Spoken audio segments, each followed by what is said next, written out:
10 taon akong nagpakababa para sa kanya. 10 taon kong tinuring na kapatid ang babaeng yon. Pero sa isang iglap, ang sukli nila sa akin ay impyerno. Pinalayas ako na parang aso sa gitna ng bagyo habang ang anak ko ay nanginginig sa lagnat. Sige, magsaya kayo sa inyong nakaw na paraiso.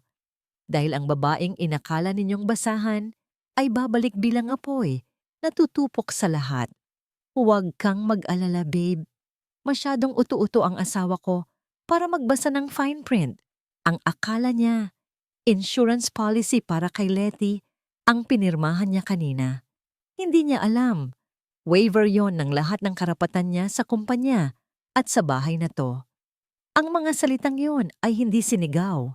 Binigkas ito sa mababa, kalmado, at nakaririmarim na tono na tumagos sa pinto ng kusina at dumiretso sa aking dibdib.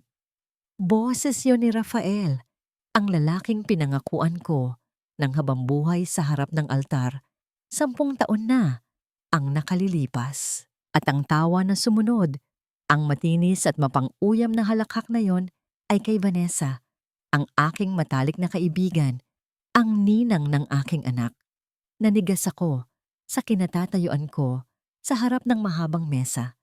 Sa aking mga kamay na puno ng maliliit na peklat mula sa mantika at paso ng oven, hawak ko ang isang tray ng bagong lutong ube halaya cake. Ito ang paborito ni Rafael. Gumising ako ng 4:00 ng madaling araw, tiniis ang hapdi ng rayuma sa aking mga daliri para lamang maperpekto ang timpla nito para sa aming anibersaryo. Ang bawat dekorasyon sa ibabaw ng cake ay inilagay ko ng may pagmamahal at pag-asa na baka sakaling sa pamamagitan ng tamis na ito ay bumalik ang tamis ng aming pagsasama. Ngunit sa isang iglap, ang pagmamahal na yon ay naging lason. Dahan-dahang dumulas ang tray mula sa namamanhid kong mga daliri.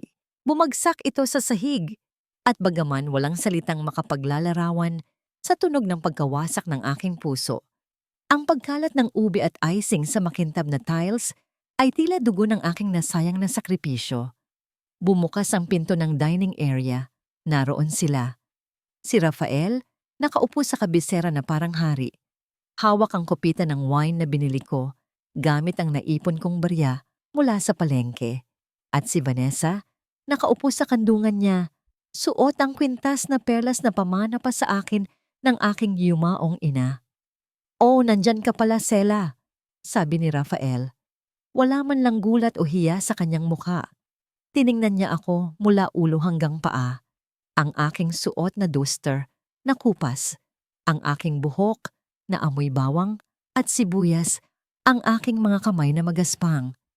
Ang tingin niya ay parang tumitingin sa isang basurang kailangang ilabas. Good. Narinig mo na rin naman, hindi na ako magpapaligoy-ligoy pa. Rafael. Ang pangalan niya ay lumabas sa aking lalamunan na parang bubog. Bakit? Ginawa ko naman ang lahat. Iyon na nga, Sela. Ginawa mo ang lahat, pero nakakasawa na. Sabad ni Vanessa habang pinaglalaruan ang palawit ng aking kwintas sa kanyang leeg. Tumayo siya at lumapit sa akin. Ang amoy ng kanyang mamahaling pabango ay sumampal sa aking pang-amoy na sanay lang sa usok ng kusina. Look at you. Para kang yaya. You don't fit in Rafael's world anymore. Kailangan niya ng trophy wife, hindi ng kusinera. Naramdaman ko ang pag-init ng sulok ng aking mga mata, pero hindi luha ang gustong lumabas, kundi apoy. 10 taon. Ako ang nag-ayos ng mga librong pinansyal niya noong palugi na ang kumpanya.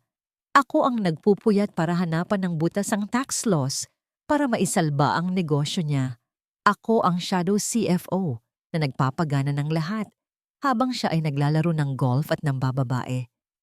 At ngayon, ako pa ang walang silbi.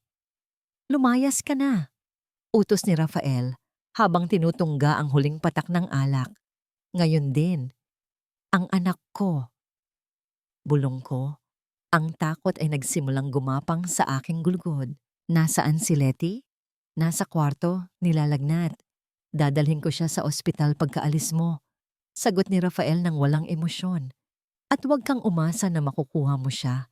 Walang hukom ang magbibigay ng kustodya sa isang babaeng walang trabaho, walang bahay, at may history ng mental instability. Oo, iyon ang sasabihin namin sa korte. Ang galit ay nagbigay sa akin ng lakas na hindi ko inakalang taglay ko. Mabilis akong kumilos, hindi papunta kay Rafael, kundi papunta sa counter sa likod ko. Hinablot ko ang isang lumang itim na notebook na nakatago sa ilalim ng mga recipe book. Ito ang aking life insurance. Ito ang talaan ng bawat piso, bawat transaksyon, bawat baho ng kumpanya ni Rafael na ako mismo ang nagtago para protektahan siya. Ngayon, ito na lang ang sandata ko. Ano yang hawak mo? Biglang sigaw ni Rafael. Ang kanyang boses ay nabahira ng takot sa unang pagkakataon. Hindi ako sumagot. Tumakbo ako palabas ng kusina, paakyat sa hagdan. Rinig ko ang mabibigat na hakbang ni Rafael na humahabol sa akin. Ang kanyang mga mura ay parang kulog na sumasabay sa masamang panahon sa labas. Binuksan ko ang pinto ng kwarto ni Letty. Ang aking munting anghel ay nakahiga. Namumula ang pisngi, ang hininga ay mainit at mabilis. Nanay, ungol ni Letty nang maramdaman ang haplos ko. Nandito na si nanay anak, alis na tayo. Bulong ko habang binabalot siya ng kumot ng mabilisan. Binuhat ko siya, ang bigat ng kanyang sakit ay dumadagan sa aking puso. Inabutan ako ni Rafael sa pasilyo. Hinawakan niya ang braso ko ng mahigpit, halos bumaon ang kanyang mga kuko sa aking balat. Iwan mo ang bata at ibigay mo sa akin ang notebook na, yan. Sigaw niya, ang kanyang mukha ay pangit na pangit sa galit. Bitawan mo ako. Sigaw ko pabalik. Ang boses ko ay umalingaw-ngaw sa buong bahay na ako ang nag-ipon para maipundar. Kahit patayin mo ako, Rafael, hindi ko iiwan ang anak ko sa demonyong katulad mo. Sa gulat niya sa aking pagpalag, lumuwag ang kanyang hawak. Sinamantala ko ang pagkakataon. Tinulak ko siya gamit ang buong lakas ng aking desperasyon at tumakbo pababa ng hagdan. Yakap-yakap si Letty na ngayon ay umiiyak na dahil sa takot at sakit. Bumukas ang main door at sinalubong kami ng malakas na hangin at ulan. Ang bagyo ay tila nakikisama sa unos sa loob ng aking dibdib. Wala akong dalang payong, wala akong dalang pera, maliban sa ilang barya, sa bulsa ng aking daster. Wala akong suot na sapatos, nakayapak lamang ako sa malamig na semento. Nang makalabas ako ng gate, narinig ko ang pagkakandado nito mula sa loob. Lumingon ako. Sa bintana ng aming kwarto, nakita ko si Vanessa na nakadungaw, nakangiti habang nakakapit sa braso ni Rafael. Para silang mga hari at reyna sa kastilyong itinayo ng aking dugo at pawis. Ang ulan ay bumubuhos ng walang awa. Tinatangay ang init mula sa katawan namin ni Letty. Ang aking anak ay nanginginig sa aking bisig. Ang kanyang noo ay nakasandal sa aking basang balikat. Nanay, nilalamig po ako. Mahina niyang iyak. Ang boses niya ay halos hindi ko na marinig sa ingay ng ulan. Hinubad ko ang manipis na cardigan na suot ko at ipinambalot sa kanya. Kahit na ang lamig ay tumatagos na sa aking buto, niyakap ko siya ng mahigpit. Sinusubukang ibigay ang lahat ng natitirang init ng aking katawan. Tumingala ako sa langit na walang bituin. Ang tubig ulan ay humahalo sa mainit na luhang dumadaloy sa aking pisngi. Ang bahay na yon, ang kusinang yon kung saan ko inubos ang aking kabataan. Ang lalaking yon na minahal ko nang higit sa sarili ko. Wala na. Lahat ay wala na. Ganito na lang ba? Tanong ko sa hangin. Sa dinami-dami ng bagyo na sinuong ko para sa kanya, bakit ako pa ang naiwan sa ulan? Sa ilalim ng poste ng ilaw, sa gitna ng walang katapusang ulan, napagtanto ko na wala na kaming matutuluyan ngayong gabi. At habang mas humihigpit ang yakap ni Letty sa akin dahil sa takot, naramdaman ko ang bigat ng itim na notebook na nakasiksik sa aking dibdib. Ito na lang ang natitira sa akin. Ito at ang aking anak. Naglakad ako palayo. Bawat hakbang ay mabigat. Bawat hinga ay masakit. Hindi ko alam kung saan kami pupunta, pero alam kong hindi ako pwedeng huminto. Dahil sa sandaling huminto ako, baka hindi na ako muling makabangon pa. Ang bawat hakbang ko sa basang aspalto ay tila paglalakad sa ibabaw ng mga bubog. Ang bigat ni Letty sa aking mga bisig ay hindi na lamang pisikal. Ito ay bigat ng isang buhay na ngayon ay nakasalalay sa kung gaano kalayo ang kaya kong takbuhin. Ang ulan ay patuloy sa paghagupit. Nilulunod ang mundo sa ingay ng tubig na humahampas sa mga bubong at kalsada. Ngunit mas malakas pa rin ang kabog ng aking dibdib kaysa sa kulog sa kalangitan. Nakarating ako sa isang maliit na klinika sa kanto. Ang ilaw nito ay aandap-andap na parang pag-asa ko. Pumasok ako, basang-basa. Ang tubig ay tumutulo mula sa laylayan ng aking duster at bumubuo ng lawa sa malinis nilang sahig. Hinarang agad ako ng nurse sa counter. Ang kanyang tingin ay puno ng pagkadiri sa aking itsura. "Miss, please." Ang boses ko ay nanginginig. Halos hindi makalabas sa naninigas kong lalamunan. "Ang anak ko, nilalagnat siya. Tulungan niyo kami." Tiningnan niya ako mula ulo hanggang paa. Pagkatapos ay bumaling sa computer screen na para bang wala akong sinabi. "Full payment muna bago admission, ma'am. Policy ng clinic. Mukhang wala kayong pambayad." Gusto kong sumigaw. Gusto kong sabihin sa kanya na ako si Kismaela Monteclaro Intig, na ang pirma ko lang ay nagkakahalaga ng milyon-milyon sa bangko kahapon. Pero ang katotohanan ay sumampal sa akin. Wala na ang pangalang iyon. Ang natitira na lang ay isang inang namamalimos. Tinalikuran ko ang kanyang mapanghusgang tingin at lumabas muli sa ulan.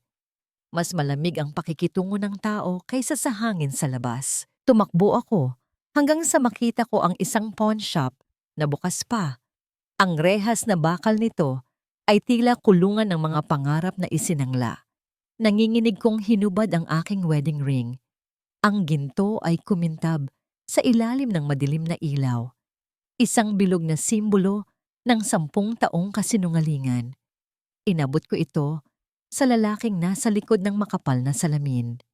Sinuri niya ito, tinimbang, at binigyan ako ng presyong hindi pa aabot sa kalahati ng tunay na halaga nito. "Kunin mo o iwan mo." Walang emosyon niyang sabi. Wala akong pagpipilian. Kinuha ko ang pera. Sa bawat pisong dumampi sa palad ko, naramdaman ko ang pagbitaw sa huling hibla na nag-uugnay sa akin kay Rafael. Hindi na ako asawa. Isa na lamang akong survivor. Dumiretso ako sa terminal ng bus. Bumili ako ng tiket papuntang Baguio. Iyon ang lugar na pinakamalayo sa isip ko. Isang lugar na puno ng fog kung saan pwede kaming maglaho. Ang bus ay luma. Amoy krudo at pawis ng mga pagod na manlalakbay. Siksikan ng mga upuan. Ang hangin ay mainit at kulob. Kabaligtaran ng air-conditioned na kotseng kinalakihan ni Letty. Umupo kami sa dulo. Niyakap ko si Letty ng mahigpit habang ang bus ay umuugong at nagsimulang gumalaw palayo sa Maynila. Ang bawat pag-alog ng sasakyan ay nagpapaalala sa akin ng pagguho ng aking mundo. Habang nasa biyahe, isang matandang babae sa kabilang upuan ang nag-abot sa akin ng kalahati ng kanyang siopaw. Ang balat niya ay kulubot, ang damit niya ay luma, pero ang mata niya ay puno ng awa. "Hija, kumain ka. Mukhang kanina ka pa hindi nagkakalaman ng tiyan." Malambing niyang alok. Tinanggap ko ito, at sa unang pagkakataon ngayong gabi, hindi dahil sa sakit o galit, kundi dahil sa kabutihan ng isang estranghero ay tumulo ang aking luha. Ang asawa kong mayaman ay itinapon kami sa kalsada, habang ang isang estrangherong walang-wala ay handang magbahagi ng kanyang hapunan. Ang tinapay ay malamig na, pero para sa akin, ito ang pinakamasarap na pagkaing natikman ko dahil lasa itong malasakit. Pinakain ko ang kaunting laman kay Letty na nagising saglit at kinain ko ang tinapay para magkaroon ng lakas. Habang ngumunguya, naramdaman ko ang pagmamasid ng isang tao. Sa refleksyon ng bintana, nakita ko ang isang lalaking nakasuot ng leather jacket sa bandang unahan. Hindi ko makita ang mukha niya, pero ang kanyang postura ay hindi relax, tulad ng ibang pasahero. Siya ba ay tauhan ni Rafael? O praning lang ako dahil sa takot? Hinigpitan ko ang yakap sa aking anak at pilit na ipinikit ang aking mga mata. Nagdarasal na sana ay panaginip lang ang lahat. Ilang oras ang lumipas, ang init ng Maynila ay napalitan ng hangin na nagyayelo. Nakarating kami sa Baguio bago mag-umaga. Ang lungsod ay nababalot ng makapal na hamog, tila isang kumot na nagtatago sa mga sugatan. Bumaba kami ng bus. Ang aking mga binti ay nanginginig sa pagod at gutom. Ang lamig ay tumagos sa manipis na damit ni Letty. Sinubukan kong maghanap ng matutuluyan, pero bawat lodge na puntahan ko ay tumatanggi kapag nakikita ang aking itsura. Mukha akong baliw, basahan, at walang pambayad.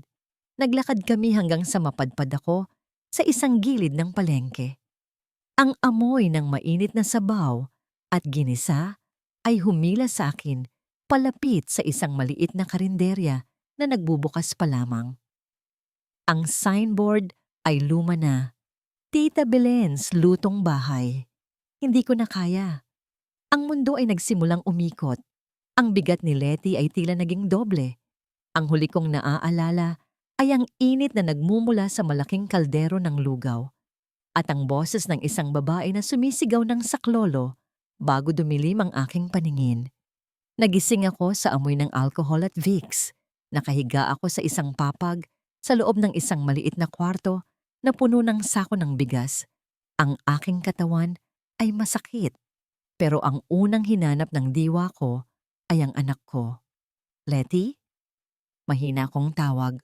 Agad akong bumangon kahit nahihilo. Nakita ko si Letty sa kabilang dulo ng papag. May basang bimpo sa noo, natutulog ng mahimbing. Isang babaeng may katabaan at maamong mukha, siguro ay si Tita Belen, ang nag-aayos ng kumot ng anak ko. "Gising ka na pala," sabi niya nang may ngiti. "Huwag kang mag-alala, bumaba na ang lagnat ng bata. Pinainom ko na siya ng gamot." Hihinga na sana ako nang maluwag nang biglang gumalaw si Letty. Nagmulat siya ng mata, pero ang tingin niya ay malayo at lito. Ang epekto ng trauma at lagnat ay naroon pa rin sa kanyang mga mata. Lumapit ako at hinawakan ang kanyang pisngi. "Anak, nandito na si nanay. Ligtas na tayo." Tinitigan niya ako. Parang hindi niya ako kilala. At ang sumunod niyang sinabi ay dumurog sa natitira kong puso ng mas pinupa kaysa sa ginawa ni Rafael. "Nasaan si Daddy?" Tanong niya sa garalgal na boses. Ang luha ay namuo sa kanyang mga mata. "Gusto ko kay Daddy. Umuwi na tayo sa bahay, nanay. Ayoko dito." Niyakap ko siya habang siya ay nagpupumiglas at umiiyak. Hinahanap ang lalaking nagtaboy sa amin. Paano ko ipapaliwanag sa isang 5 taong gulang na bata na ang bahay na hinahanap niya ay wala na? Na ang amang tinatawag niya ay siya ring nagtulak sa amin sa impyernong ito? "Shh! Tahan na, anak. Tahan na." Ang bawat hagod ko sa kanyang likod ay may kasamang panalangin na sana ay kunin na lang ng hamog ang alaala ng gabing iyon. Pero patuloy si Letty sa pag-iyak. Isang iyak na puno ng pangungulila at takot, na tumatagos sa manipis na dingding ng bodega at sa kaibuturan ng aking kaluluwa. Tumingin sa akin si Tita Belen. Hindi siya nagtanong, hindi siya nanghusga. Nakita ko sa kanyang mga mata ang awa ng isang ina sa kapwa-ina. Kumuha siya ng isang mangkok ng mainit na lugaw at tahimik na inilapag sa tabi namin. "Kain muna kayo," sabi niya ng mahina. "Mahaba pa ang araw. Kailangan niyo ng lakas." Tumango ako. Pinipigilan ang paghikbi. Sinubuan ko si Letty kahit na patuloy siyang umiiling at tinatawag ang pangalan ni Rafael. Sa bawat subo, nilulunok ko rin ang pait ng katotohanan. Ligtas kami sa ulan, pero ang bagyo sa loob ng anak ko ay nagsisimula pa lang at ako Bilang ina, ang kailangang maging pader na sasangga sa lahat ng iyon, kahit na ako mismo ay gumuguho na. Sa labas ng bintana, ang bagyo ay nagsisimula ng magising. Ang hamog ay unti-unting humahawi, nagpapakita ng isang lungsod na hindi ko kilala, puno ng mga taong hindi ko kilala. Pero dito, sa maliit at masikip na bodegang ito, na amoy bigas at luma, nagsimula ang unang umaga ng aming bagong buhay. Isang buhay na walang Rafael, walang pera, walang titulo. Tanging ako, si Letty, at ang itim na notebook na nakatago sa ilalim ng aking unan, ang susi sa aming pagbangon, o ang mitya ng aming tuluyang pagbagsak. Ang bodega ay naging aming tahanan. Sa halip na mamahaling wallpaper, ang aming dingding ay gawa sa plywood na may mga mantsa ng lumang tubig. Sa halip na Persian carpet, sako ng bigas ang aming tinatapakan. Ngunit sa bawat gabing yumayakap ako kay Letty, sa makitid na papag, pakiramdam ko ay mas ligtas kami rito kaysa sa mansyong yon na puno ng mga ahas. Si Tita Belen ay isang anghel na nagkatawang tao, ngunit ang kanyang kabutihan ay hindi libre at ayoko rin naman ng limos. Bilang kapalit sa aming matutuluyan, inako ko ang pinakamababang trabaho sa kanyang karinderya, ang paghuhugas ng pinggan. Araw-araw, ang aking mga kamay, na dati sanay humawak ng fountain pen at champagne glass, ay nakababad sa tubig na may sebo at bula. Ang balat ko ay namuti at kumulubot. Ang aking mga kuko ay napudpud. At ang likod ko ay nananakit sa maghapong pagyuko. Pero sa bawat platong nililinisan ko, iniisip kong nililinisan ko rin ang bahid ng aking nakaraan. Bawat mantsa na natatanggal ay isang hakbang palayo kay Rafael.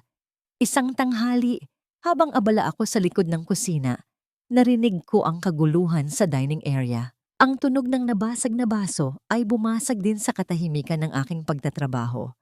Sumilip ako at nakita ang isang lalaking lasing na kinukulit si Tita Belen. Pilit na hinihingi ang sukli, kahit hindi pa naman nagbabayad. Sabi nang magbayad ka muna, bago ka umalis. Sigaw ni Tita Belen. Ang boses niya ay nanginginig sa takot at inis. Akmang hahablutin ng lalaki ang braso ni Tita nang biglang may humarang. Isang lalaking nakasuot ng simpleng polo shirt, pero ang tindig ay may awtoridad na hindi matatawaran. Si Attorney Arvid Salonga. Ilang beses ko na siyang nakitang kumakain dito, laging mag-isa, laging may binabasang makapal na libro habang humihigop ng sabaw. Pare, baka gusto mong pag-usapan yan sa presinto? Mahinahon ang boses ni Arvid, pero may talim na nagpatahimik sa lasing. Natigilan ng gulo. Umalis ang lasing na nagbubulong-bulong. Pinanood ko si Arvid habang tinutulungan niyang pulutin ang mga bubog sa sahig. Ang kanyang mga kilos ay banayad, walang halong yabang. Iba siya kay Rafael. Si Rafael ay laging naghihintay na pagsilbihan, si Arvid ay marunong magsilbi. Nang gabing iyon, habang nagluluto si Tita Belen ng kare-kare para sa special order kinabukasan, napansin kong namomroblema siya.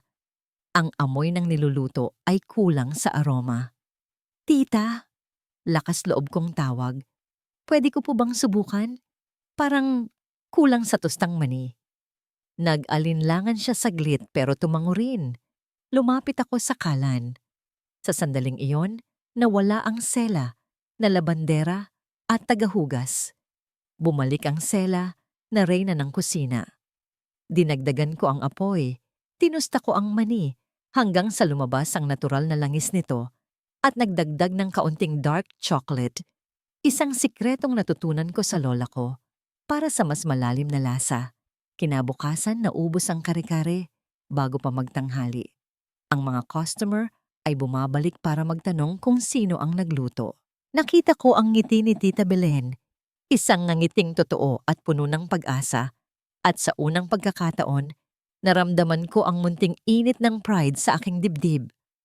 May halaga pa pala ako, Hindi lang ako basta palamunin, tulad ng laging sumbat ni Rafael.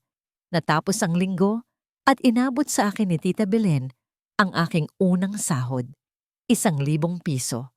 Maliit na halaga kumpara sa allowance ko dati. Pero nang hawakan ko ang mga papel na yon, pakiramdam ko ay hawak ko ang buong mundo. Pera ito na pinaghirapan ko. Pera ito na walang bahid ng panunumbat. Dumaan ako sa isang tindahan ng school supplies bago umuwi sa bodega. Pumili ako ng isang kahon ng crayons, iyong may 24 na colors, at isang sketchbook. Pagdating ko, nakaupo si Letty sa sulok, yakap ang kanyang binti, nakatingin sa kawalan. Ang puso ko ay parang pinipiga sa tuwing nakikita ko ang lungkot sa kanyang mga mata. "Anak," tawag ko, sabay abot ng paper bag. May pasalubong si nanay. Dahan-dahan niyang kinuha. Nang makita niya ang mga krayola, isang munting kislap ang dumaan sa kanyang mga mata. Binuksan niya ito, inamoy ang bagong wax at kumuha ng kulay asul. Nagsimula siyang gumuhit. Isang bahay, pero hindi ang mansyon namin dati. Isang maliit na bahay, may araw, at may 2 stick figure na magkahawak kamay. Napaluha ako habang pinagmamasdan siya.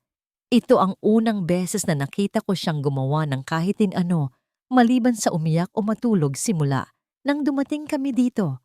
"Salamat, nanay." Bulong niya. Niyakap ko siya ng mahigpit.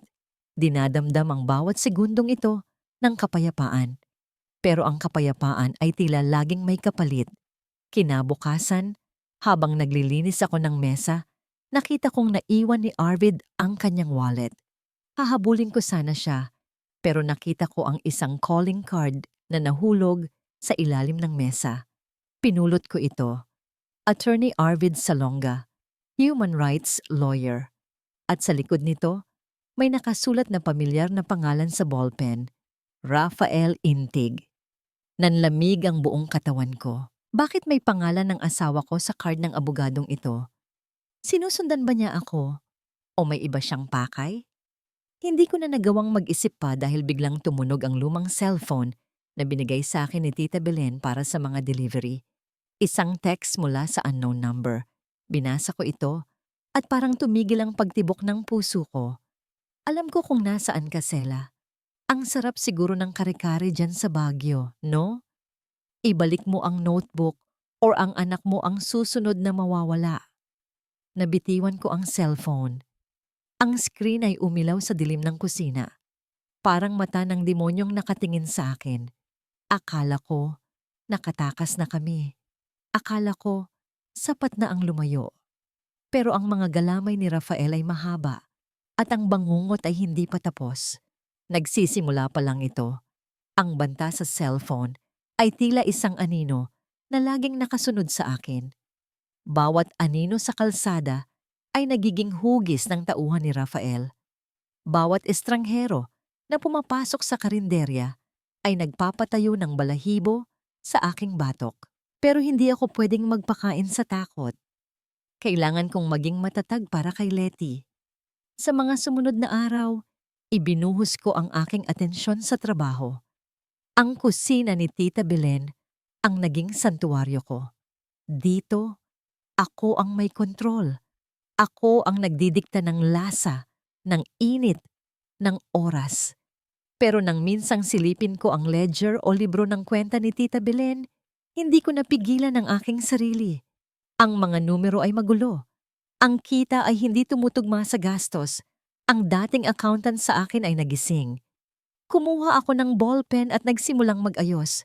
Inilista ko ang food cost, ang overhead expenses, at ang projected income. Nang matapos ako, ipinakita ko ito kay Tita Belen. Nanlaki ang kanyang mga mata. "Sila, paano mo nalaman ang mga ito?" Ang akala ko. Hindi niya itinuloy, pero alam ko ang ibig niyang sabihin. Akala niya isa lang akong simpleng asawa na walang alam sa negosyo. Nginitian ko siya ng mapait.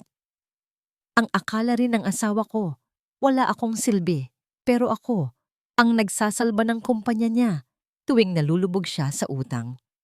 Ako ang gumagawa ng paraan para magmukhang magaling siya. Habang sinasabi ko yon, bumalik sa akin ang alaala ng mga gabing puyat ako sa opisina ni Rafael. Inaayos ang kanyang mga kapalpakan habang siya ay nasa bar kasama ang mga kaibigan. Ang sakit ay hindi sa pagod, kundi sa katotohanang hindi niya iyon kailanman pinahalagahan. Kinagabihan, habang nagsasara na kami, dumating si Arvid. Tulad ng dati, umupo siya sa paborito niyang pwesto. Nilapitan ko siya. Dala ang isang mangkok ng libreng lugaw at ang calling card na nahulog niya. Inilapag ko ang card sa harap niya. Tumingala siya. Ang kanyang mukha ay kalmado, ngunit ang kanyang mga mata ay mapagmasid. Bakit may pangalan ng asawa ko sa card na ito, attorney? Diretsahan kong tanong. Pinipigilan ang panginginig ng aking boses. Huminga siya nang malalim at isinara ang librong binabasa niya. Alam ko kung sino ka, Mrs. Sintig, at alam ko rin kung ano ang ginagawa ng asawa mo sa mga magsasaka dito sa Benguet. Napaupo ako sa tapat niya, nanghihina. Sinusundan mo ba ako? Hindi, sagot niya ng mabilis. Nagkataon lang na nakita kita dito. Matagal ko nang iniimbestigahan si Rafael Intig dahil sa land grabbing case. Ang mga kliyente ko ay mga igorot na pinalayas niya sa kanilang lupang ninuno para tayuan ng resort. Tinitigan ko siya. Sa kanyang mga mata, wala akong nakitang panlilinlang. Nakita ko ang parehong apaway ng hustisya na dati ay nag-aalab din sa akin bago ito pinatay ng aking kasal. Kung ganoon, alam mo na halimaw siya. Bulong ko. Alam ko. At alam ko ring ikaw ang susi para mapabagsak siya, sabi ni Arvid. Ang boses niya ay mahina. Parang ayaw niyang marinig ng hangin ang aming sikreto. Ang notebook, Sela. Ang notebook na hinahanap niya. Nasa iyo, hindi ba? Napahawak ako sa aking dibdib. Paano niya nalaman? Nakita ko ang takot sa mata mo nung unang gabi, kitang makita. Patuloy niya. At nakita ko ang tapang mo ngayon. Sela, tulungan mo kaming bigyan ng katarungan ang mga biktima niya. At sa proseso, baka makuha mo rin ang katarungan para sa sarili mo. Hindi ako nakasagot agad. Ang notebook na yon ay hindi lang ebidensya. Iyon ang huling alas ko. Kung ibibigay ko ito, baka mawalan ako ng proteksyon. Kumuha si Arvid ng isang platito ng pistachio nuts. Binuksan niya ang isa at inabot sa akin. Alam mo, Sela, sabi niya habang nakatingin sa akin ng diretsyo. Minsan, ang mga tao ay parang pistachio. Matigas ang shell, mahirap buksan. Pero kapag nagawa mo, ang nasa loob ay mahalaga. Huwag mong hayaang ang tigas ng mundo ang magpasuko sa'yo. Ang halaga mo ay nasa loob, hindi sa kung paano katratuhin ng iba. Sa simpleng gesturang iyon, sa simpleng pag-abot ng isang maliit na nut, naramdaman ko ang isang kilig. Hindi yung kilig ng pagkahumaling, kundi kilig ng pagkilala. Nakikita niya ako, hindi bilang Mrs. Intig, hindi bilang tagahugas, kundi bilang si Sela. Bago ako makasagot, isang malakas na pagsabog ang yumanig sa kusina. Ang init ay biglang sumambulat. Usok, apoy. Letty! Sigaw ko. Tumakbo ako papunta sa bodega kung saan natutulog ang anak ko. Ang usok ay makapal, pumupuwing sa mata at sumasakal sa lalamunan. Naramdaman ko ang braso ni Arvid na humila sa akin palayo sa bumabagsak na beam. Dito tayo! Sigaw niya. Nakarating kami sa bodega. Ang pinto ay mainit na. Sinipa ito ni Arvid hanggang sa mabuksan. Nakita ko si Letty sa sulok. Ubo ng ubo. Yakap ang kanyang manika. Binuhat ko siya at tumakbo kami palabas ng karinderya na ngayon ay nilalamon na ng apoy. Pagdating namin sa kalsada, habang pinapanood naming gumuho ang aming munting tahanan, may isang detalye sa semento ang agad kong napansin. Isang palatandaang hindi basta-basta. Hindi iyon simpleng insidente. May bakas ng sinadyang pagkilos.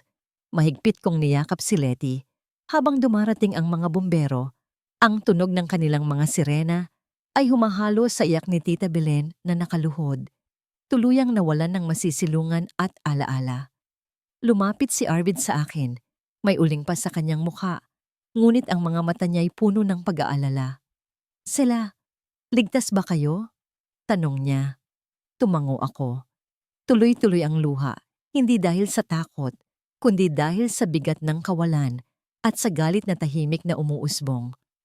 May isang taong handang isugal ang lahat, kahit ang kapakanan ng sariling pamilya. Tumingin ako kay Arvid. Attorney, sabi ko. Matatag ang tinig, malinaw ang pasya. Tulungan mo ako. Gusto kong malaman ang buong katotohanan. Gusto kong managot ang may sala. Tumango si Arvid. Tumutulong ako, Sela, sagot niya. Sisiguraduhin nating dadaan ito sa tamang proseso. Sa liwanag ng apoy na tumutupok sa karinderya, isang bagong Sela ang isinilang. Ang takot ay naging puot. Ang lungkot ay naging determinasyon. Kung apoy ang gusto nila, apoy ang ibibigay ko. Ang abo ng nasunog na karinderya ay parang pulbos na dumikit sa aking balat. Isang paalala na walang lugar na ligtas hanggat malaya ang mga demonyo ng aking nakaraan. Si Tita Belen ay nakatulala. Sa harap ng natupok niyang kabuhayan, ang mga luha ay natuyo na sa kanyang pisngi. Wala na, Sela. Bulong niya. Ang boses ay basag. Wala na tayong babalikan. Hinawakan ko ang kanyang kamay. Naramdaman ko ang gaspang ng taon-taong pagsisikap na muntik nang mawala sa isang gabi. Hindi, tita. Hindi pa tapos ang laban. Sinunog nila ang pwesto natin, pero hindi nila masusunog ang galing mo. Ang galing natin. Sa tulong ni Arvid, nakahanap kami ng isang maliit na apartment na pwedeng rentahan. Maliit ito, masikip, pero may maayos na kusina. Iyon lang ang kailangan ko. Gamit ang natirang ipon ni tita at ang kaunting perang naitabi ko, bumili kami ng mga gamit. Hindi na kami nagtayo ng karinderya. Nagtayo kami ng Orchidea's Kitchen, isang online food business. Ang plano ay simple pero agresibo. Gagamitin ko ang recipe ng ube jam na pinaghalong tradisyon ng Baguio at ang sophistication ng high-end pastry na natutunan ko sa mga gala dinner noon. Ang bawat garapon ay hindi lang pagkain. Ito ay pahayag. Nagtrabaho ako ng walang pagod. Gigising ako bago sumikat ang araw para magluto, maghahalo ng ube, hanggang sa manakit ang aking braso. Si Tita Belen ang tagatikim at tagabalot. Si Arvid, sa kabila ng pagiging abogado, ay tumutulong mag-deliver kapag weekends. Isang hapon, habang nag-aayos ako ng mga order, napansin kong tahimik si Arvid na nakamasid sa akin. Bakit? Tanong ko, habang pinupunasan ang pawis sa noo. Wala, ngiti niya. Isang ninong ngiting umaabot sa kanyang mga mata. Parang ibang tao ka na, Sela. Noong una kitang makita, para kang basag na salamin. Ngayon, para kang diamond, matigas, matibay, at kumikinang. Napayuko ako. Naramdaman ko ang init na gumapang sa aking pisngi. Kailangan kong maging matibay para kay Letty. Ang aming ube jam ay naging viral. Ang mga turista ay dumadayo pa para lang makabili.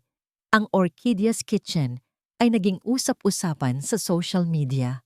At tulad ng inaasahan, ang balita ay nakarating sa Maynila.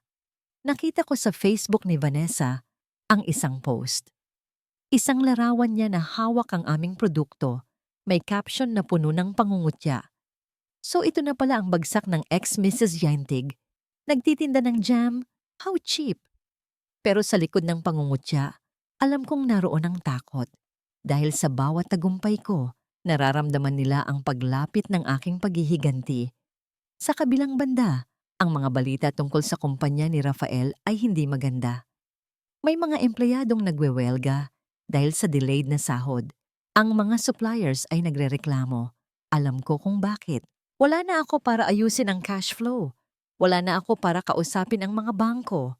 Si Rafael ay isang hari na walang korona at ang kastilyo niya ay gawa sa baraha. Isang araw, Pagkatapos ng mahabang oras ng pagluluto, nagpasya akong rewardan ang sarili ko. Pumasok ako sa isang butik sa Session Road. Nakita ko ang isang pulang bestida. Simple lang ang tabas nito, pero ang kulay ay matingkad at puno ng buhay. Naalala ko noong minsang nagsuot ako ng pula, sinabi ni Rafael na mukha akong pokpok, na dapat daw ay pastel colors lang ang suotin ko para magmukhang disente. Kinuha ko ang bestida, sinukat ko. Nang humarap ako sa salamin, hindi ko na nakita ang sela na takot. Nakita ko ang sela na lumaban sa apoy at nanalo. Binili ko ito gamit ang sarili kong kita. Walang hingi, walang sumbat. Suot ang bestida. Sinundo ko si Letty sa kanyang preschool. Ang ngiti niya nang makita ako ay sapat na para pawiin ang lahat ng pagod. "Ang ganda mo po, nanay," sabi niya sabay yakap sa bewang ko. "Salamat, anak," sagot ko. Hinalikan ng kanyang noo. Pero ang kasiyahan ay panandalian lamang. Paglabas namin ng gate ng eskwelahan, napansin ko ang isang itim na van na nakaparada sa di kalayuan. Bumukas ang bintana nito at nakita ko ang isang pamilyar na mukha. Si Vanessa, at sa tabi niya, isang lalaking hindi ko kilala, pero halatang goons. Bumilis ang tibok ng puso ko. Hinigpitan ko ang hawak kay Letty. "Tara na, anak, bilisan natin." "Bakit po, nanay?" tanong ni Letty. Hindi na ako nakasagot. Biglang bumukas ang pinto ng van at lumabas ang dalawang lalaki. Hinarangan nila kami. "Mrs. Uwintig," sabi ng isa, may ngising nakakapanindig balahibo. "Pinapasundo po kayo ng asawa nyo. Miss na daw niya ang anak niya." "Wala akong asawa," sagot ko ng matigas, habang umaatras at inilalagay si Letty sa likuran ko. "At hindi sasama ang anak ko sa inyo." "Wag na po tayong mag-iskandalo dito, ma'am," sabi ng lalaki sabay hawak sa braso ko. "Bitawan mo ako!" Sigaw ko. Sa gitna ng komosyon, may humintong sasakyan sa tabi namin. Bumaba si Arvid. "May problema ba dito?" tanong niya. Ang boses ay kalmado, pero ang postura ay handang lumaban. Natigilan ang mga lalaki nang makita ang ID nakasabit sa leeg ni Arvid. ID ng Integrated Bar of the Philippines. Alam nila na hindi basta-basta ang kalaban nila. "Babalik kami," bulong ng lalaki sa akin bago sila sumakay muli sa van at humarurot paalis. Napaupo ako sa semento, nanginginig ang tuhod. Niyakap ako ni Letty, umiiyak. Lumapit si Arvid at tinulungan kaming tumayo. "Ligtas na kayo," sabi niya. "Hindi, Arvid," sagot ko. Nakatingin sa direksyon kung saan nawala ang van. Nagsisimula pa lang sila. At sa susunod, hindi na sila magdadalawang isip. Umuwi kami sa apartment na puno ng takot. Alam kong oras na para ilabas ang alas. Ang notebook, ang ebidensya. Kung gusto nila ng giyera, ibibigay ko sa kanila. Pero bago ang lahat, kailangan kong siguraduhin na hindi na nila muling malalapitan ang anak ko. Tinawagan ko si Doña Esmeralda, ang ina ni Rafael. Ang matandang babae na laging minamata ang pinanggalingan ko. "Hello?" Sagot ng matanda sa kabilang linya. Ang boses ay puno ng ere. "Huling babala ito, Doña Esmeralda," sabi ko. Ang boses ko ay hindi na nanginginig. "Pigilan mo ang anak mo at ang kabit niya. Dahil kung may mangyaring masama kay Letty, isasama ko kayong lahat sa pagbagsak at sinisiguro ko sa'yo, walang matitira sa pangalan ng mga intig, kundi abo." Pinatay ko ang telepono. Humarap ako sa salamin. Ang babaeng nakapulang bestida ay hindi na lang basta survivor. Siya ay isang mandirigma. At ang digmaan ay idineklara na. Ang katahimikan sa labas ng gate ng preschool ay mas nakabibingi kaysa sa anumang sigawan. Nakatayo ako doon. Hawak ang munting bag ni Letty na naiwan sa guardhouse habang ang mundo sa paligid ko ay tila bumabagal at lumalabo. Ang sabi ng guro, sinundo na raw siya ng kanyang ama. Ang ama na 8 buwan nang hindi nagpapakita, ang ama na nagtapon sa kanya sa ulan. Bumagsak ang bag sa semento. Hindi ko na naramdaman ang lamig ng hangin ng Bagyo. Ang tanging nararamdaman ko ay ang nagbabagang yelo sa aking tiyan. Nakuha na nila siya. Ang bangungot na pilit kong tinatakbuhan ay nasa harap ko na. Agad kong tinawagan si Arvid. Ang aking mga daliri ay nanginginig at halos hindi ko mapindot ang screen. Nang sumagot siya, hindi ko na napigilan ang pagbasag ng aking boses. Nakuha nila si Letty, Arvid. Nasa kanila ang anak ko. Sa loob ng kalahating oras, natuntun ni Arvid ang lokasyon ni Rafael gamit ang GPS ng sasakyan na nakarehistro pa rin sa pangalan ng kumpanya. Isang detalye na nakalimutan ni Rafael na baguhin dahil sa kanyang kapabayaan. Nasa isang lumang hotel sila sa gilid ng Burnham Park. "Sela, makinig ka," habilin ni Arvid habang nasa sasakyan kami. Ang kanyang mukha ay seryoso at matalim. "Naka-coordinate na ako sa pulisya, pero kailangan nating mag-ingat." Desperado si Rafael. Kapag nakita niya ang mga pulis, baka gamitin niyang hostage si Letty. Ikaw ang una niyang hahanapin. Inabot niya sa akin ang isang maliit na canister, pepper spray. "Gamitin mo ito kung kinakailangan. Poprotektahan kita, pero alam kong ikaw lang ang makakapagpakalma kay Letty." Pagdating namin sa hotel, pinauna ko si Arvid at ang mga pulis sa fire exit. Ako ang kumatok sa kwarto 305. Ang bawat katok ko sa kahoy na pinto ay may kasamang dasal. Bumukas ang pinto. Bumungad sa akin si Rafael. Iba na siya sa Rafael na iniwan ko sa mansyon. Ang kanyang mata ay mapula at malalim. Ang kanyang damit ay gusot. At ang amoy ng alak ay humahalo sa amoy ng lumang carpet ng kwarto. Wala na ang ere ng isang CEO. Ang nasa harap ko ay isang talunang nagsusumiksik sa sulok. "Sela," ngisi niya, pero walang saya sa kanyang mga mata, kundi takot. "Buti naman at dumating ka. Pasok." Pumasok ako. Ang kwarto ay madilim. Ang kurtina ay nakasara. Sa sulok, nakita ko si Letty. Nakaupo sa kama. Yakap ang kanyang tuhod. Nang makita niya ako, agad siyang tumakbo at yumakap sa aking binti. Ang kanyang katawan ay nanginginig, parang dahon sa gitna ng bagyo. "Nanay, uwi na tayo. Ayoko dito." Bulong niya sa pagitan ng mga hikbi. Niyakap ko siya ng mahigpit, inaamoy ang kanyang buhok para siguraduhing totoo siya, na hawak ko na siya. Pagkatapos ay tumingin ako kay Rafael ng diretso sa mata. "Nasa akin na ang anak ko. Aalis na kami," sabi ko ng mariin. Hinarangan ni Rafael ang pinto. "Hindi ganun kadali, Sela. Ang notebook. Nasaan ang notebook?" "Wala sa akin." Pagsisinungaling ko. "Sinunog ko na, kasama ng mga alaala natin." Nagdilim ang mukha ni Rafael. Bigla niyang hinablot ang braso ko. Ang kanyang mga kuko ay bumamaon sa aking balat. Napasigaw si Letty sa takot.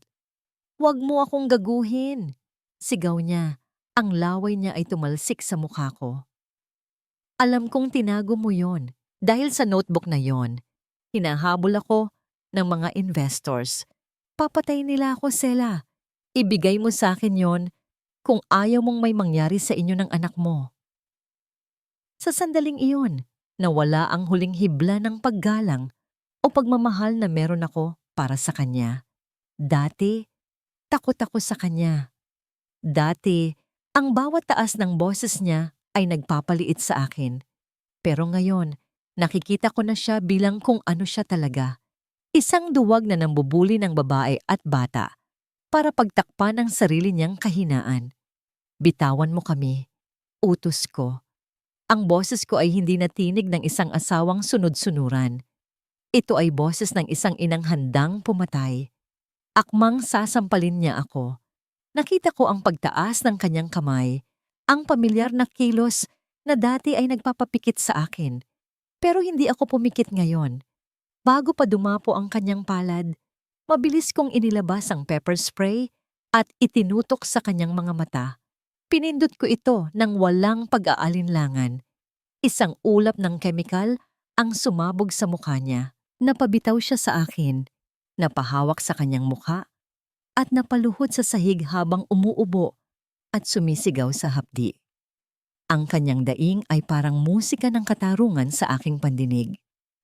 "Letty, takbo!" Sigaw ko. Hinila ko ang anak ko palabas ng pinto. Sa koridor, sinalubong kami ni Arvid at ng mga pulis na agad pumasok sa kwarto para dakpin si Rafael. Huminga ako ng malalim. Akala ko tapos na. Akala ko nanalo na kami. Niyakap ko si Letty. Hinahagod ang kanyang likod. "Tapos na, anak. Ligtas na tayo." Ngunit mali ako. Sa dulo ng hallway, bumukas ang elevator. Lumabas si Vanessa. Hindi siya mukhang nag-aalala. Nakasuot siya ng magarang damit at hawak niya ang kanyang cellphone na nakatutok sa amin. Ang ilaw ng flash ay nakakasilaw. Oh my God! Tili niya. Ang boses ay puno ng pekeng takot na sadyang pinalakas para marinig sa kanyang livestream. "Guys, nakikita niyo ba ito? Sinugod ng baliw kong ex-friend ang asawa ko. May dala siyang sandata. Pinasok niya ang hotel room at sinaktan si Rafael." Lumapit siya sa amin. Ang kamera ay nakatutok sa namumugtong mata ni Letty at sa magulo kong itsura. Tingnan niyo ang bata. Trauma na trauma sa nanay niya. "Grabe ka, Sela. Pati anak mo dinadamay mo sa pagkabaliw mo." Gusto kong hablutin ang cellphone niya. Gusto kong isigaw ang katotohanan. Pero nakita ko ang mga komento na umaakyat sa screen ng kanyang cellphone. Libo-libong tao ang nanonood. Grabe naman niyang babae. Hala, bawi ng bata. Delikado siya maging ina. Sa isang iglap, ang biktima ay naging salarin. Ang inang nagligtas sa anak ay naging kriminal sa mata ng publiko. Tumingin sa akin si Arvid. Ang kanyang mukha ay puno ng pagkabahala. Alam niya, bilang abogado, na ang korte ng opinyon ay minsan mas malupit kaysa sa korte ng batas. Dumating ang iba pang pulis, pero sa halip na pusasan si Vanessa, lumapit sila sa akin. "Ma'am, kailangan niyo pong sumama sa amin," sabi ng opisyal. "May reklamo po ng trespassing at physical assault laban sa inyo." Naramdaman ko ang panlalamig ng aking buong katawan habang kinukuha ng isang social worker si Letty mula sa aking mga bisig. Ang iyak ng anak ko habang pilit kaming pinaghihiwalay ay tumagos sa aking puso at nag-iwan ng sugat na hindi kayang gamutin ng kahit anong gamot. Tiningnan ko si Vanessa. Nakangiti siya habang patuloy na nagre-record. Akala ko na panalo ko na ang laban sa loob ng kwarto, pero hindi ko alam na ang tunay na digmaan ay sa labas pala magaganap. At sa pagkakataong ito, wala akong dalang sandata, kundi ang katotohanang walang gustong maniwala. Ang malamig na rehas ng presinto ay hindi kasing lamig ng tingin ng mga taong nakapaligid sa akin. Sa loob ng ilang oras, ang aking pangalan ay naging kasing kahulugan ng baliw sa social media. Ipinakita sa akin ni Arvid ang ilan sa mga komento bago kinuha ng pulis ang aking cellphone. Sayang ganda, may mental issue pala. Buti na lang naagapan. Kawawa naman yung ex-husband. Adulterer pa raw yan, kaya iniwan. Ang bawat salita ay parang latigo na humahampas sa aking dignidad. Paano nila nagagawang humusga sa isang video na ilang segundo lang? Paano nila nagagawang baligtarin ang katotohanan na ako ang biktima? Nakaupo ako sa isang mahabang bangko na gawa sa kahoy. Ang aking mga kamay ay nakapatong sa aking hita. Nakakuyom ng mahigpit para pigilan ang panginginig. Si Arvid ay abala sa pakikipag-usap sa desk sergeant. Ang kanyang boses ay mahinahon, ngunit mariin. Sinusubukang ayusin ang piyansa. Maya-maya, bumukas ang pinto ng istasyon. Isang matandang babae ang pumasok. Suot ang kanyang signature na terno at mamahaling alahas na kumikinang kahit sa ilalim ng fluorescent light. Si Doña Esmeralda, ang ina ni Rafael. Kasunod niya ang isang grupo ng abogado na mukhang mas mahal pa ang singil kaysa sa buhay ko. Hindi siya tumingin sa akin. Dumiretso siya sa hepe ng pulisya. I want full custody of my granddaughter. Narinig kong sabi niya sa Ingles. Ang kanyang tono ay parang nag-uutos sa isang utusan. And I want a restraining order against that woman. Tinuro niya ako. Sa wakas, nagtama ang aming paningin. Sa kanyang mga mata, wala akong nakitang kahit katiting na awa. Nakita ko lang ang parehong paghamak na ipinaramdam niya sa akin mula noong unang araw na ipakilala ako ni Rafael sa kanya bilang isang ampong lumaki sa kumbento. Doña Esmeralda, tawag ko. Tumayo ako at lumapit sa kanya kahit pinipigilan ako ng isang pulis.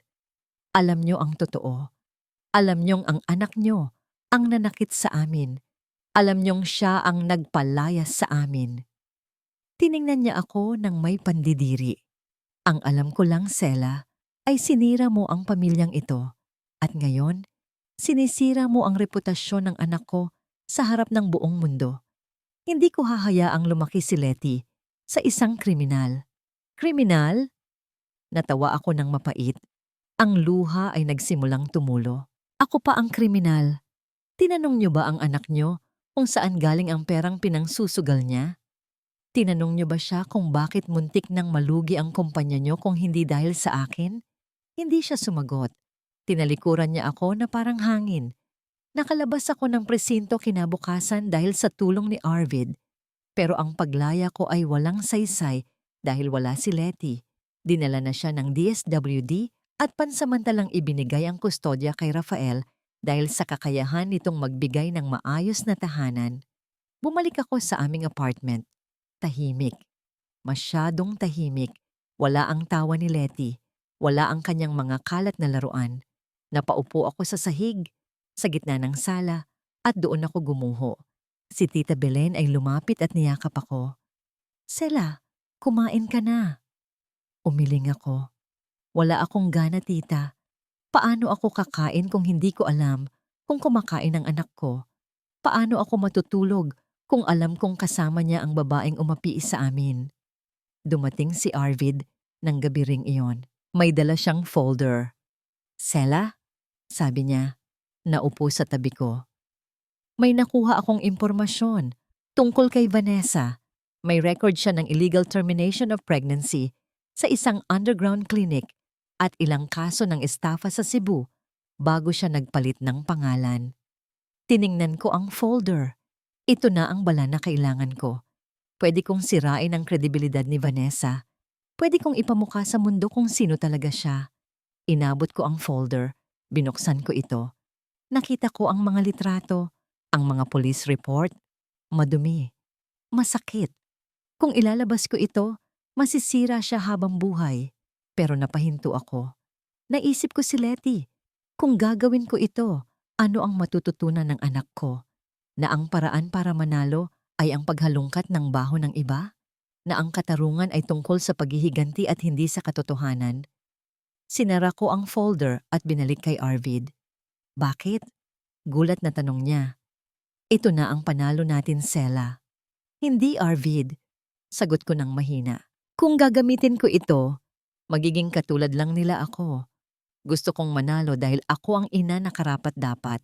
Hindi dahil mas masama sila kaysa sa akin. Gusto kong manalo gamit ang katotohanan tungkol kay Rafael, hindi ang chismis tungkol kay Vanessa. Tinitigan ako ni Arvid ng matagal. Pagkatapos ay dahan-dahan siyang ngumiti. Isang nangiting puno ng paghanga. Tama ka. Masyado kang mabuti para sa larong ito, Sela. Pero yan ang dahilan kung bakit mananalo tayo. Biglang tumunog ang aking cellphone. Isang video message mula sa numero ni Rafael.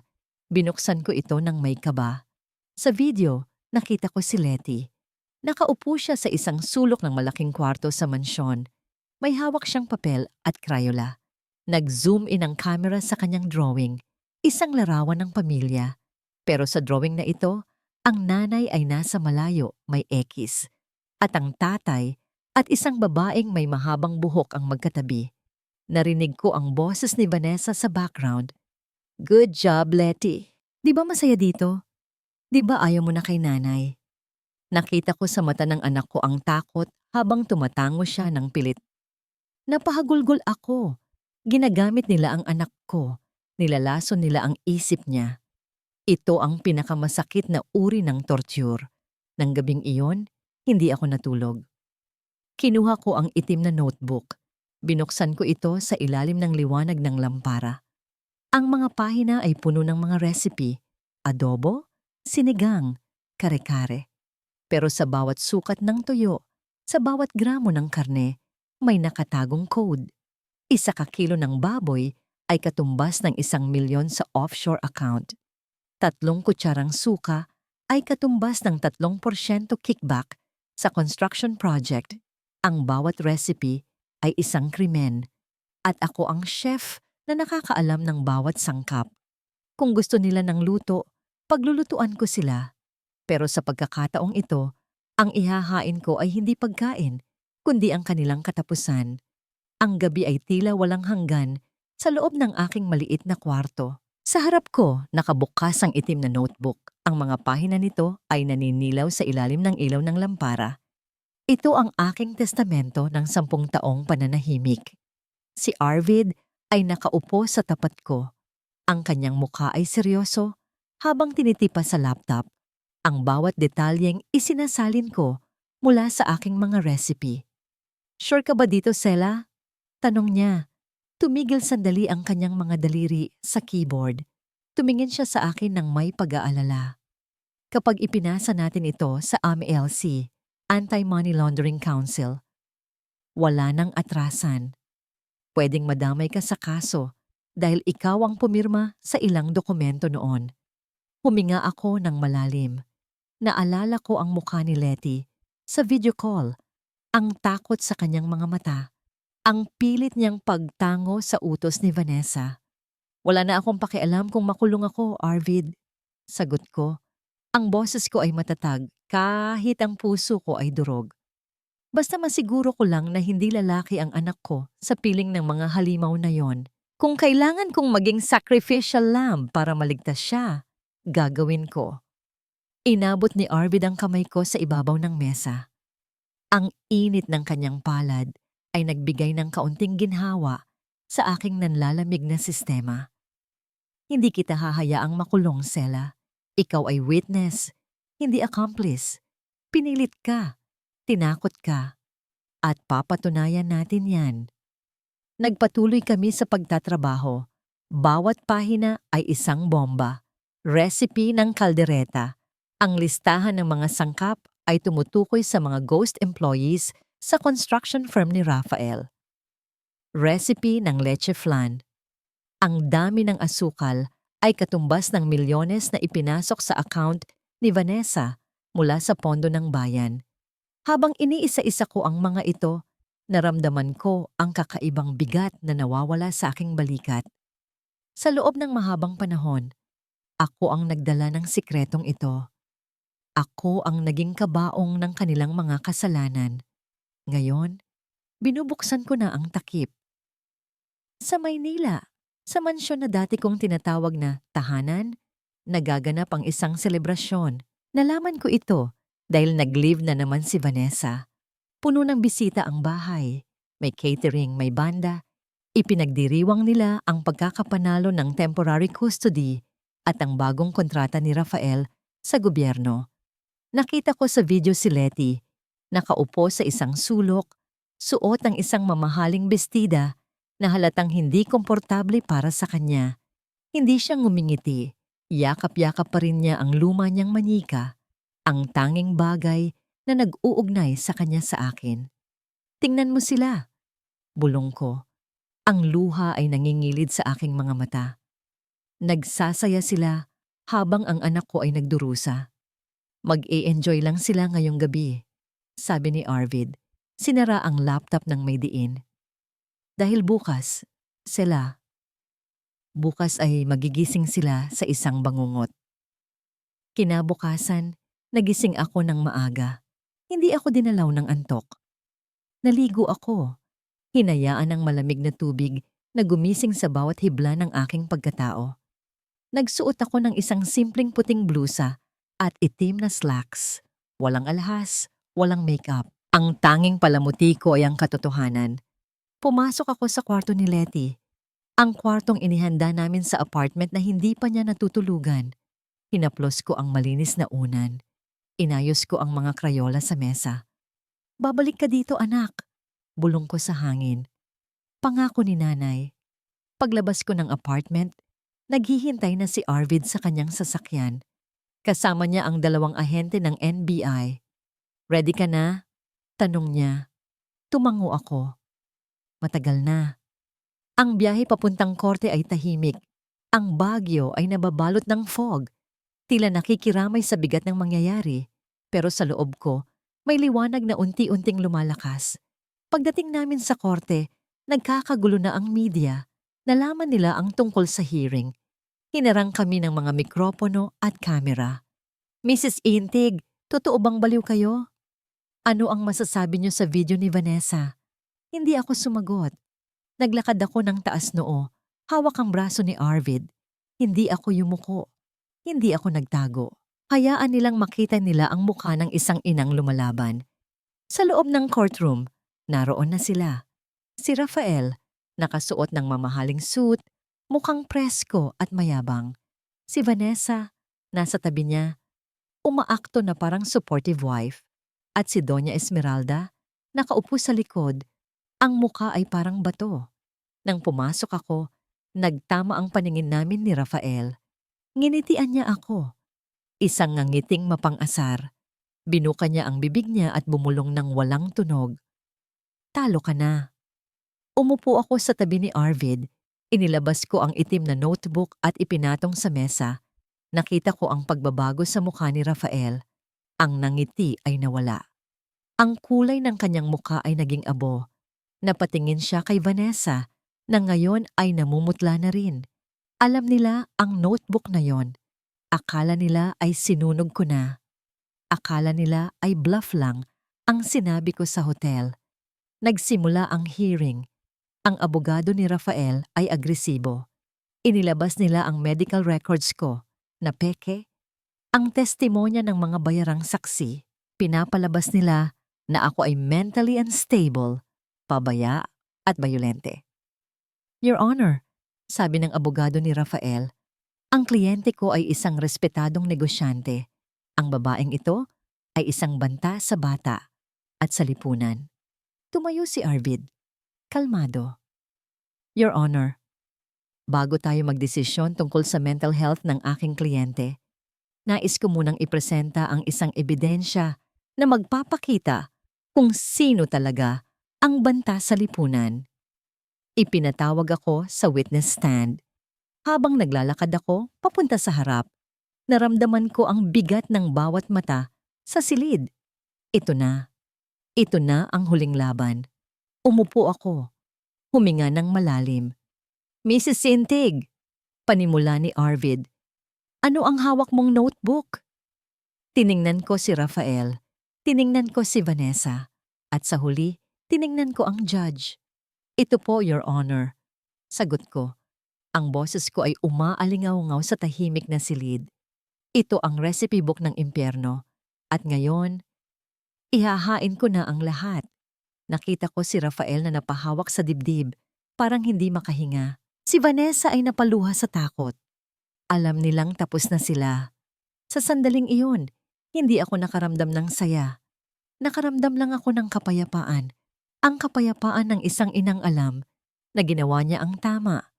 Kahit na ang kapalit ay ang pagguho ng mundo ng iba. Ang katahimikan sa loob ng korte ay tila isang basong puno hanggang sa labi. Naghihintay na lang ng isang patak para umapaw. Ang lahat ng mata ay nakatuon sa itim na notebook sa aking harapan. Ito ang naging libingan ng aking mga pangarap. Ngayon, ito na ang magiging libingan nila. "Mrs. Intig," muling nagsalita si Arvid.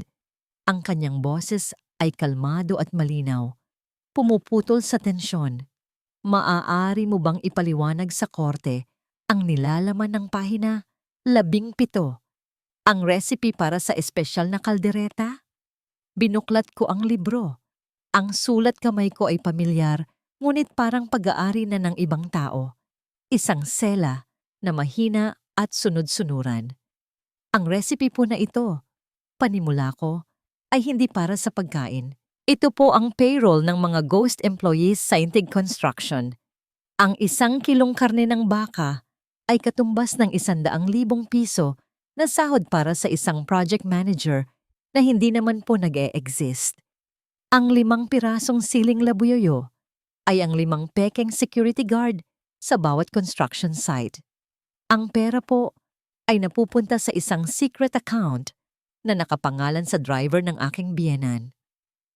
Isang bulungan ang umalingaw-ngaw sa gallery. Nakita ko si Rafael na napalunok. Ang pawis ay nagsimulang mamuo sa kanyang noo. Sinisira ang perpekto niyang buhok.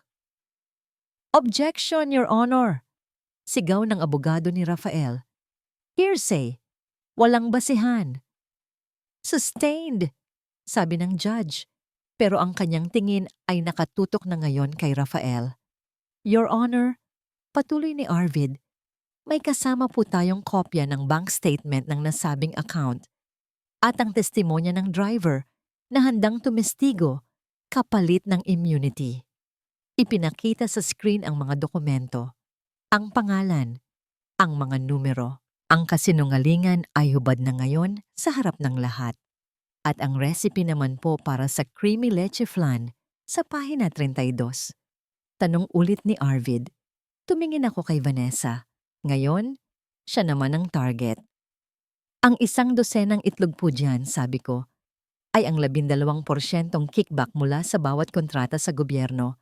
Ang 1 latang condensed milk ay ang 1 milyong piso na dineposito buwan-buwan sa personal na account ni Miss Vanessa de Mesa bilang bayad sa kanyang serbisyo." "Sinungaling!" Tili ni Vanessa na patayo. Ang kanyang mukha ay nabaluktot sa galit. Wala na ang maamong itsura na ipinapakita niya sa social media. "Wala akong alam dyan. Pinilit niya lang ako. Biktima lang din ako." Tinuro niya si Rafael.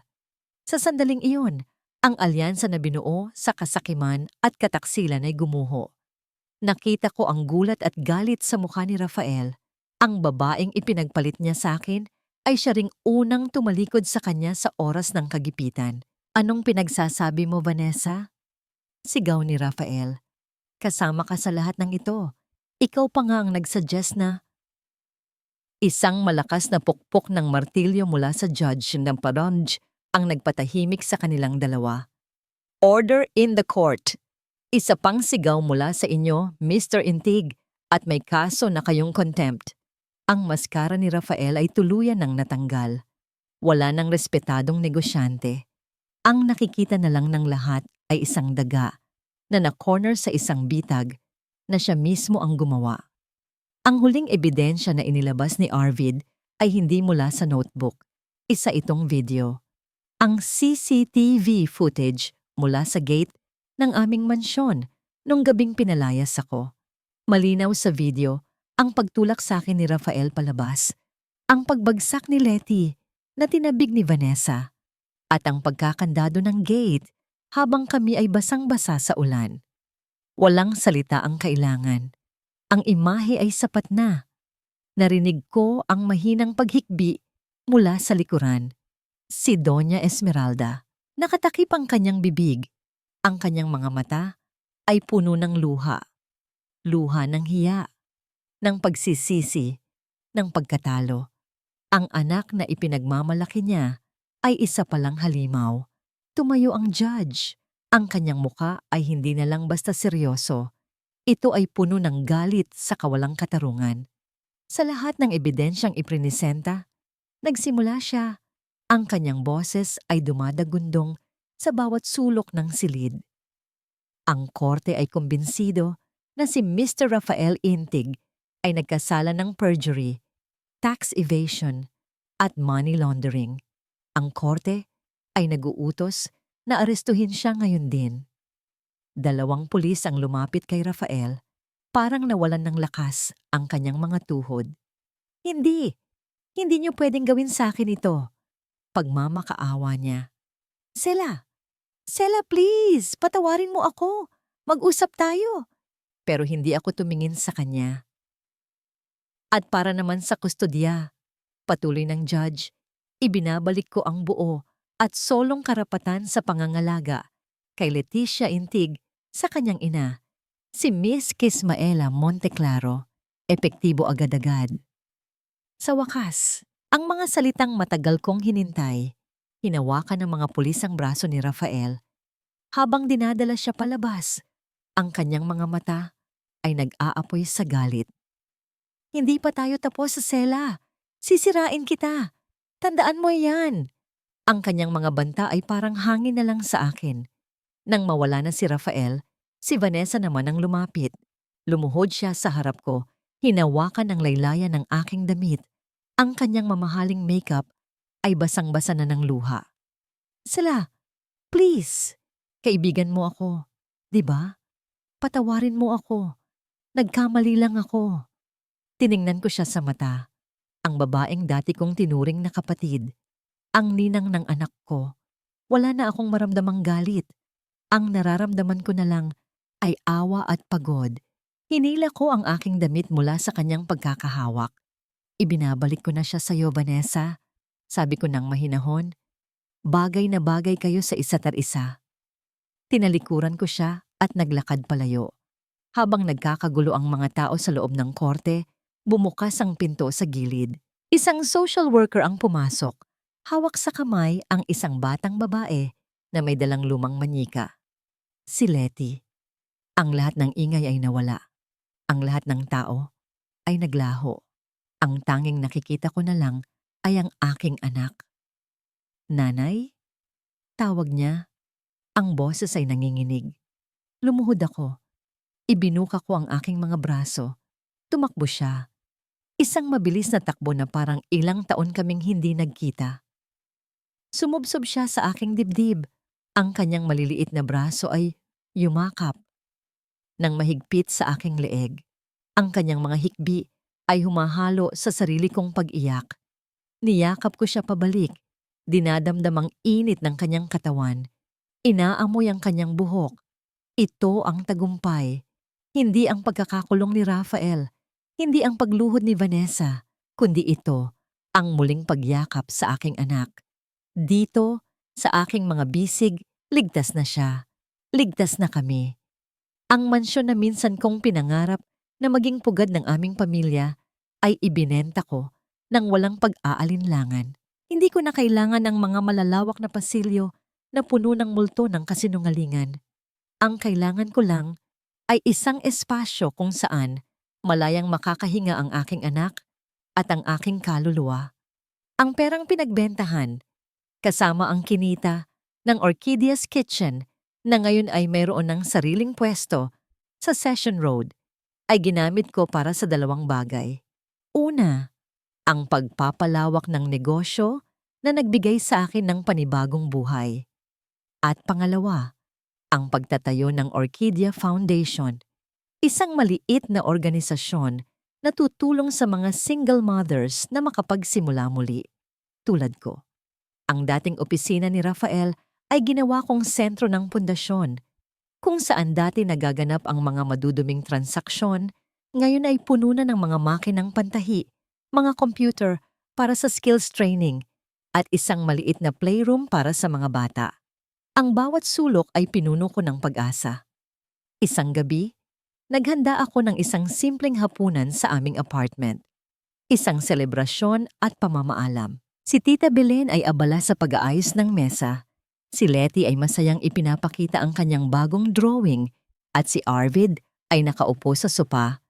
Tahimik na pinagmamasdan kaming lahat. Aalis na siya kinabukasan. Inalok siya ng isang scholarship para mag-aral ng International Human Rights Law sa Netherlands.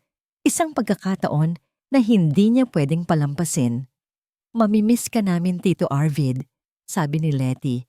Inabot ang kanyang drawing. Isang larawan naming apat, nakahawak kamay sa ilalim ng isang malaking bahaghari. Kinuha ito ni Arvid, ang kanyang mga mata ay nagningning. Mamimiss ko rin kayo, Letty Bug. Itatago ko ito habang buhay. Habang kumakain kami, ang kwentuhan ay magaan at puno ng tawanan. Wala nang bakas ng takot at pait. Ang naroon na lang ay pasasalamat para sa panibagong simula. Pagkatapos ng hapunan, habang nagliligpit si Tita Belen at naglalaro si Letty, lumabas kami ni Arvid sa maliit na balkonahe para magpahangin. Ang hangin ng Baguio ay malamig, pero ang katahimikan sa pagitan namin ay mainit at komportable. Sela, panimula niya, nakatingin sa mga ilaw ng syudad sa ibaba.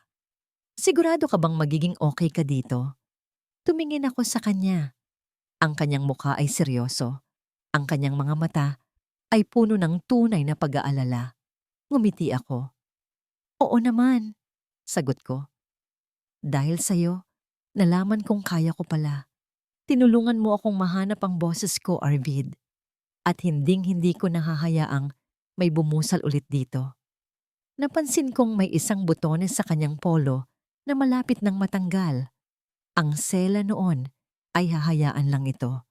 Pero ang sela ngayon ay kumilos. Teka, sabi ko, lumapit ako sa kanya. Ayusin ko lang to. Ang distansya sa pagitan namin ay biglang lumiit. Amoy ko ang kanyang malinis na amoy. Amoy sabon at libro. Naramdaman ko ang init na nagmumula sa kanyang dibdib. Nanginginig ng bahagya ang aking mga daliri habang isinusuot ko ang sinulid sa butones. Ang mga kamay na dati ay hinahamak ni Rafael dahil sa kalyo, ay siya ngayong nag-aayos sa damit ng lalaking gumagalang sa akin. Naramdaman kong itinaas niya ang kanyang kamay at marahang hinaplos ang aking buhok. Inalis ang ilang hibla na tumatakip sa aking mukha. Nagtama ang aming mga mata. Sa sandaling iyon, walang salitang namutawi. Tanging ang marahang paghinga at ang pag-unawa na higit pa sa pagkakaibigan ang namamagitan sa amin. Nang matapos ako, dahan-dahan akong umatras. Ayan, bulong ko. Okay na. Salamat, sagot niya. Ang kanyang boses ay bahagyang paos. Mag-iingat ka palagi, Sela. Ikaw din, sabi ko. Magsasalita pa sana siya nang biglang lumabas si Letty. Nanay, Tito Arvid, laro po tayo. Ngumiti kami sa isa't isa at ang sandali ay natapos, pero ang pakiramdam ay nanatili. Kinabukasan, hinatid namin siya sa terminal. Walang madramang iyakan. Si Letty ay yumakap sa kanya ng mahigpit. Si Tita Belen ay nagbili na kumain siya sa tamang oras. At ako, tumayo lang ako doon.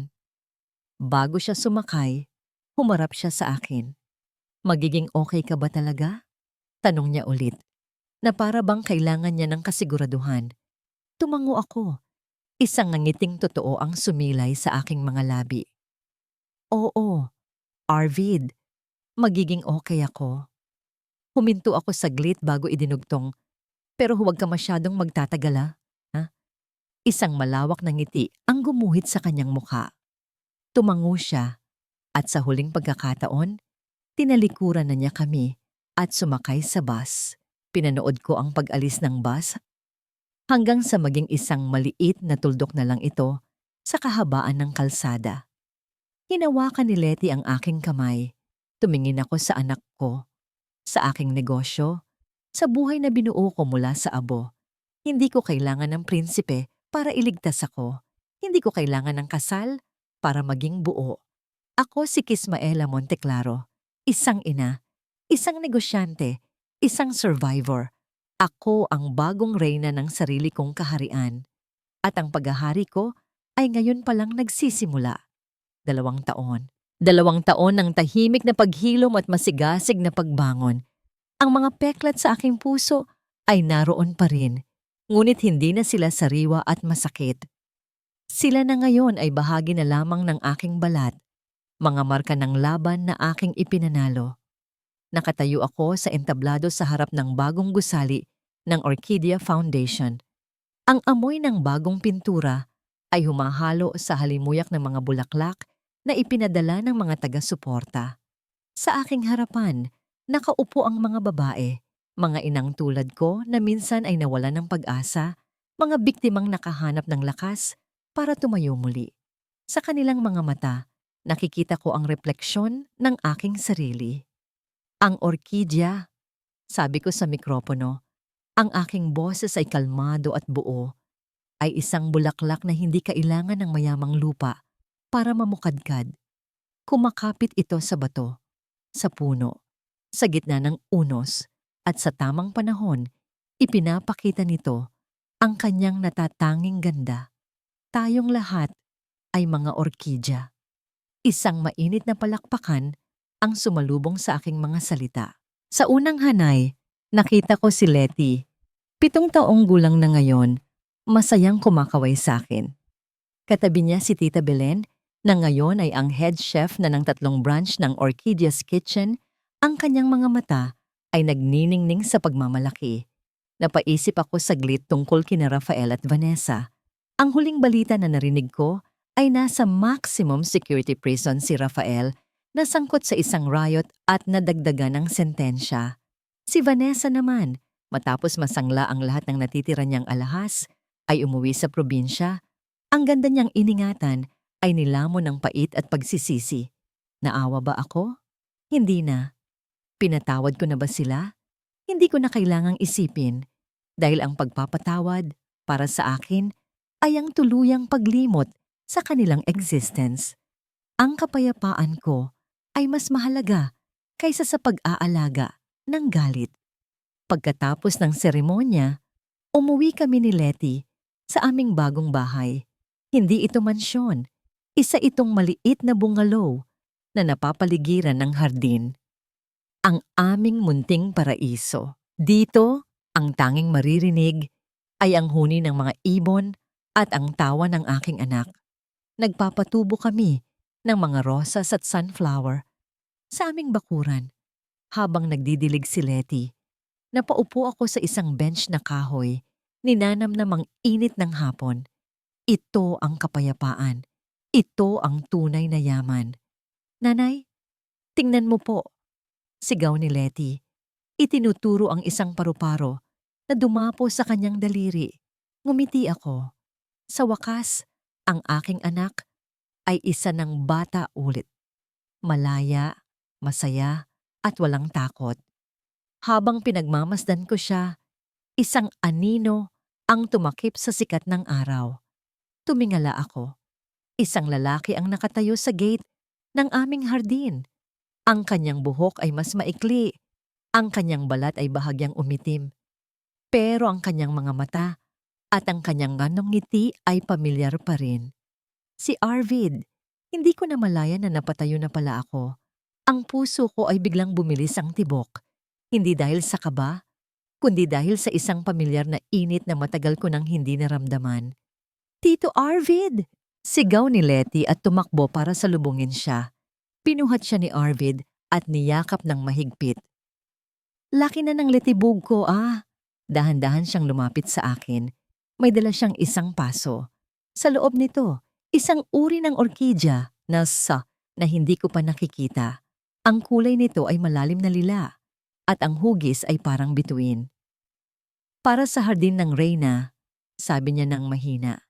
Iniabot sa akin ang paso. Kailan ka pa dumating? Tanong ko. Ang aking boses ay bahagyang nanginginig. Kagabi lang, sagot niya. At dito ako dumiretso. Nagkatinginan kami. Walang kailangang sabihin. Sa kanyang mga mata, nakita ko ang lahat ng sagot sa mga tanong na hindi ko binitawan. Ang paghihintay, ang pag-asa, ang paggalang. Ibinaba niya si Letty na bumalik na sa paglalaro. Tumabi siya sa akin sa bench. Pinanood namin ang paglubog ng araw sa likod ng mga bundok ng Cordillera. Ang langit ay nagkulay kahel at rosas. Hinawakan niya ang aking kamay. Ang kanyang palad ay mainit at magaspang. Kamay ng isang taong nagtrabaho at lumaban. Ipinagsalikop ko ang aming mga daliri. Akmang-akma. Sela, bulong niya. Handa ka na ba? Hindi niya tinukoy kung para saan, pero alam ko. Ngumiti ako. Matagal na, sagot ko. Naglakad kami sa hardin, magkahawak kamay, habang si Letty ay tumatakbo sa unahan, hinahabol ang mga paru-paro. Ang hangin ay malamig, pero ang puso ko ay puno ng init. Ang aking kwento ay nagsimula sa isang bagyo. Ngayon, sa wakas, narito na ang aking bahaghari.